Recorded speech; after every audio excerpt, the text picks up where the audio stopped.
O medo tem um cheiro. É o cheiro de terra molhada, poeira e arrependimento. Naquela noite em que a montanha chorou e as casas desabaram em um gemido seco, todos os laços foram testados. Mas o que ninguém esperava era que no epicentro da dor nasceria o mais puro dos sentimentos. Esta é a história de Léo e Ana, um amor que se recusou a ser soterrado. Se você acredita na força da esperança e na capacidade humana de ressurgir mais forte, fique até o fim. Léo tinha 22 anos e não era daquela cidade serrana, mas a tragédia o trouxe.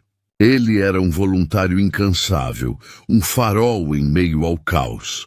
Suas mãos, antes acostumadas ao teclado de um escritório, agora cavavam, removiam entulho e buscavam por vidas onde só via destroços. Eram horas a fio, a chuva fina teimava em cair como um luto silencioso, e o cansaço pesava em seus ombros como a própria montanha. Ele não parava, impulsionado por uma força que o fazia seguir, mesmo quando a esperança parecia ter se afogado na lama. Em um momento de pausa breve, um berço vazio, virado e cheio de barro, paralisou Léo. Foi um soco no estômago, um lembrete cruel da fragilidade da vida. Ele fechou os olhos, respirou fundo e pediu em silêncio que o universo lhe desse um sinal. O sinal veio não como um grito, mas como um choro abafado. Um som fraco, quase inaudível, que vinha de um buraco minúsculo em uma parede de concreto ainda de pé. O som de uma alma presa, resistindo. Léo sentiu uma descarga de adrenalina. Ele largou a pá e começou a cavar com as próprias mãos. A pele rasgando, a dor ignorada. A cada punhado de terra removido, o choro se tornava ligeiramente mais claro. A cena era de tensão pura. Ali, soterrada, mas viva, estava Ana. Não tinha ferimentos graves, mas o olhar dela era a própria tradução do trauma. Seus olhos não pediam socorro, pediam consolo. Quando Léo a puxou para a luz, o contato visual durou apenas 1 segundo. Mas para eles, em meio àquele apocalipse, foi tempo suficiente para a alma reconhecer a sua metade. Ele a envolveu em um cobertor térmico e a levou para o posto de apoio improvisado. Nos dias que se seguiram, a tenda de primeiros socorros virou o mundo deles. Eles estavam em uma bolha de dor compartilhada e afeto nascente. Eles não falavam de planos de futuro.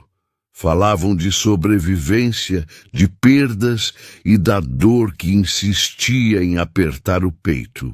Ana havia perdido a casa, a gata e o seu tesouro maior, o álbum de fotos da família. Ela estava devastada, sentindo que a chuva havia apagado a sua história. Não dói a casa, Léo. Dói a memória que se foi. É como se a chuva tivesse roubado quem eu fui. Ela sussurrou, as lágrimas escorrendo em um rosto pálido e cansado. Léo a olhou e algo dentro dele se moveu. Ele não se via mais como um voluntário, mas como um guardião. Ele soube, naquele instante, que ele precisava ser a nova página da história dela, a memória que ela construiria dali para a frente. Aquele sentimento era um impacto, uma revelação. Era a vida dizendo que, mesmo no pior cenário, algo belo poderia brotar. Eles passaram a cuidar um do outro com uma ternura desesperada. Ele lhe trazia água e comida quente. Ela lhe dava a única coisa que importava, um motivo para sorrir em meio à escuridão. Uau! Que força, não é mesmo? A gente sabe que histórias assim nos conectam de uma forma especial, não importa onde você esteja. Esta história de superação e amor que renasce é universal, mas queremos saber até onde a nossa voz está ecoando.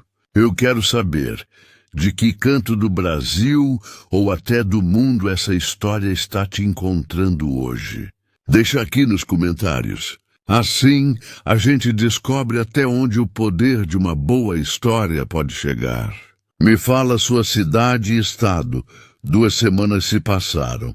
Tempo suficiente para que o corpo cure, mas a alma leva mais. Mas juntos, Ana e Léo encontraram uma nova razão para a luz. Eles não estavam apenas ajudando a reconstruir uma cidade. Estavam reconstruindo a vida um do outro. O sol voltou a aparecer, um sol tímido, mas cheio de promessas. Eles decidiram ir até o que sobrou da casa de Ana. Em meio aos escombros, encontraram uma pequena muda de árvore, milagrosamente intacta. Eles a plantaram em um terreno mais seguro, um ritual de renascimento. Léo não era mais apenas o voluntário.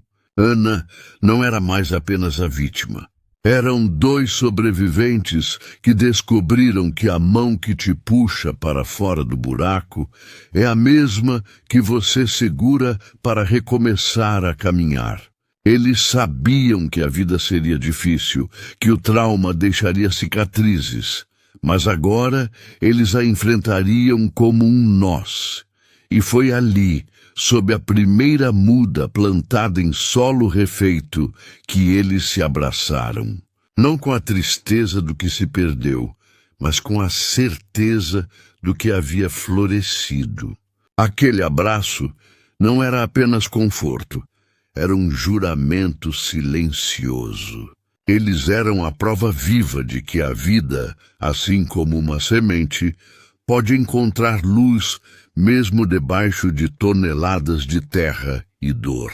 A montanha havia chorado, mas a lágrima havia irrigado o amor. E essa história te tocou? Eu sei que sim. E se, em meio a toda essa emoção, algo aqui fez o seu coração apertar, te fez chorar ou te fez acreditar um pouco mais na força da vida, eu tenho um desafio para você. Este é o nosso pacto. Curta. Se você acredita que o amor sempre encontra um caminho, dê o seu like agora. Compartilhe. Pense naquela pessoa que precisa desesperadamente de uma dose de esperança hoje, que está soterrada pela dor ou pelo medo. Mande este vídeo para ela. Compartilhe. Comente. Eu quero saber o que essa história de amor e superação significou para você. Me diga em uma palavra o que você sentiu ao assistir essa história. Quero ler cada um de vocês. E o mais importante, se você não quer correr o risco de perder a próxima história de arrepiar que vamos te contar. Histórias que provam que a vida é muito mais do que parece. Clique no botão de inscrever-se e ative o sininho. Venha fazer parte dessa comunidade que respira emoção e que prova que as grandes histórias nos salvam. A gente se vê no próximo vídeo. Até lá, seja forte, valorize quem te tirou do buraco e espalhe o amor.